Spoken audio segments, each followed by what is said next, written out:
Hello students, welcome to my YouTube channel. आप सभी का मेरी इस वीडियो में स्वागत है। आज हम अकाउंट्स का न्यू चैप्टर स्टार्ट करेंगे। Class +2 commerce subject account. Chapter हमारा है 5th और टॉपिक है रिटायरमेंट या डेथ ऑफ ए पार्टनर। इससे पहले हम एडमिशन ऑफ पार्टनर कंप्लीट कर चुके हैं। इससे पहले हम NPO not profit organisation complete कर चुके हैं। और ये हमारा 5th चैप्टर जो आज हम बिल्कुल बेसिक से उठाएंगे इसको। ये बोर्ड एग्जाम में इससे हमारा क्वेश्चन आता है। ठीक है, तो हम एक एग्जांपल के थ्रू इसको जानेंगे कि रिटायरमेंट होती क्या है, डेथ क्या होती है किसी भी पार्टनर की। ओके, तो मैंने एक डायग्राम बनाया है। ए बी सी 3 पार्टनर है मेरे। ठीक है, 3 हो सकते हैं, या यहां लिख सकते हो अरुण या फिर गौतम या फिर विनय, कुछ भी हो सकता है।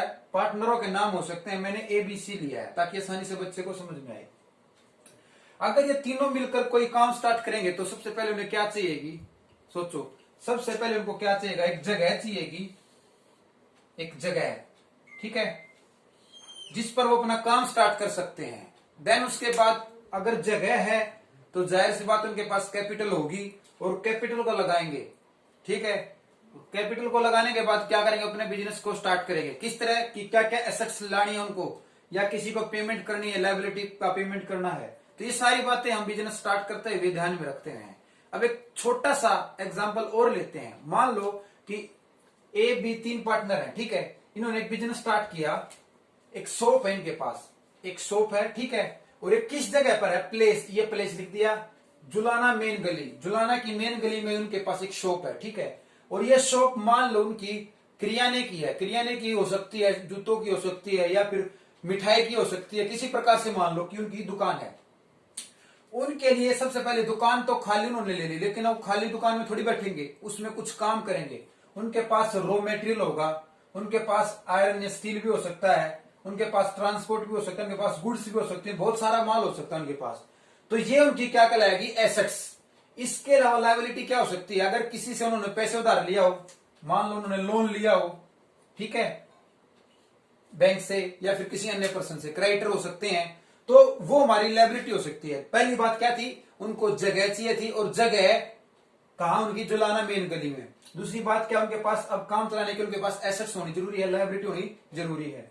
तो ये उनकी तीसरी बात क्या है कि तीनों पार्टनर का जो भी प्रॉफिट होगा इस दुकान में, जो दुकान से पैसे कमाएंगे, वो किस रेशो में लिया उन्होंने, 5, 4 और 2 में।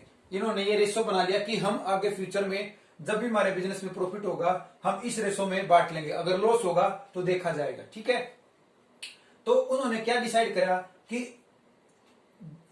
अभी अचानक से क्या हो गया कि बी रिटायर हो गया या बी की मृत्यु होगी। जैसे कि मैंने अंडरलाइन कर रखा है इसको, बी की मृत्यु होगी या बी रिटायर कर गया। अब सबसे पहले मृत्यु सभी को पता है, मृत्यु होती है जब मरने के बाद जो व्यक्ति दोबारा ना आए।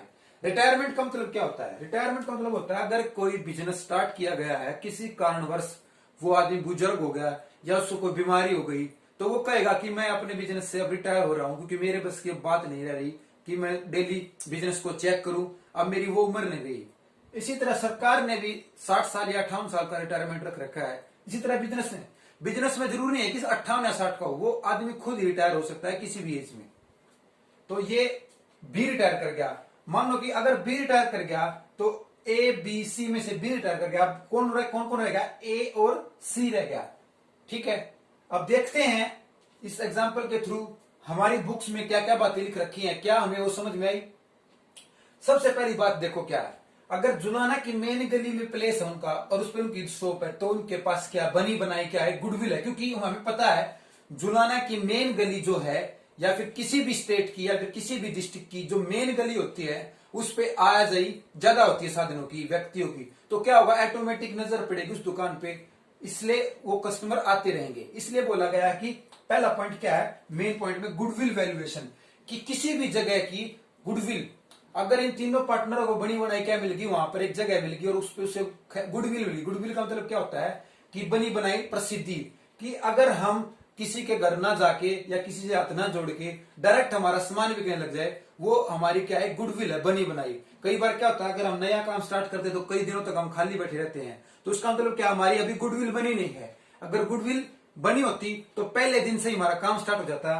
तो इस गुडविल वैल्यूएशन को क्या बोल सकते हैं, प्लेस, कि हमें एक ऐसा प्लेस मिला जिससे हमारा काम आसानी से चलता रहेगा, जो मैंने पहला पॉइंट क्लियर करा था प्लेस का। ठीक है, इस शॉप की जगह कहां है, जुलाना मेन गली। सेकंड बात क्या है, एसेट्स और लायबिलिटी, कि एसेट्स और लायबिलिटी का रीवैल्यूएशन, कि संपत्ति और दायित्व का पुनः मूल्यांकन क्यों किया।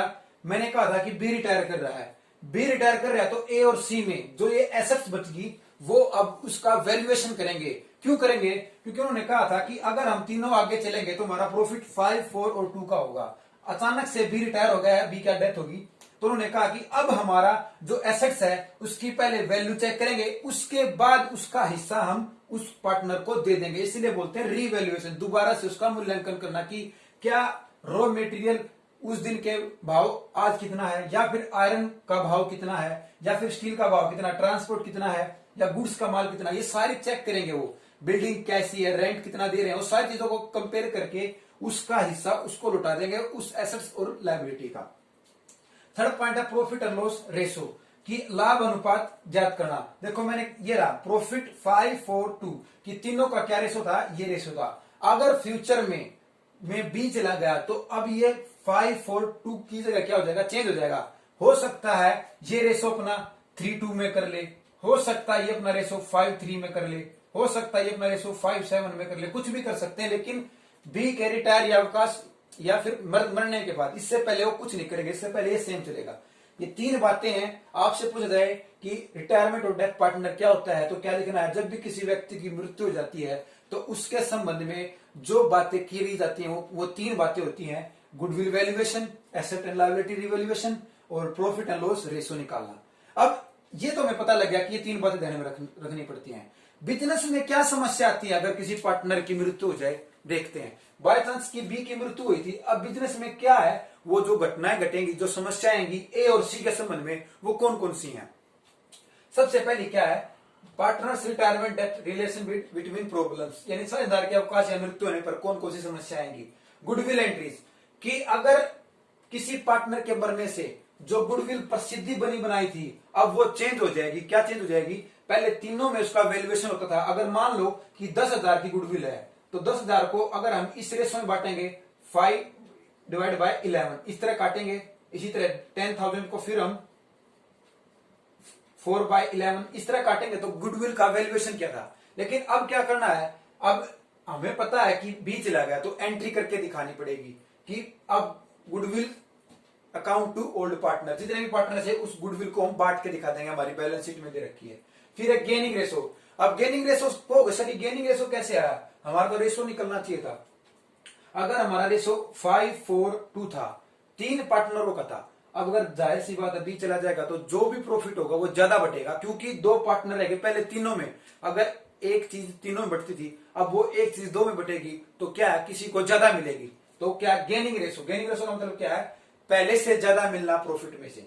फिर है रिजर्व प्रोविजन अकाउंटिंग एंट्री, कि जितना भी बिजनेस में रिजर्व है, प्रॉफिट है या फिर जर्नल रिजर्व है या फिर प्रोविजन है, फंड है, जितने भी है उनकी एंट्री करके दिखाना। ये प्रॉब्लम आएंगे हमारे पास।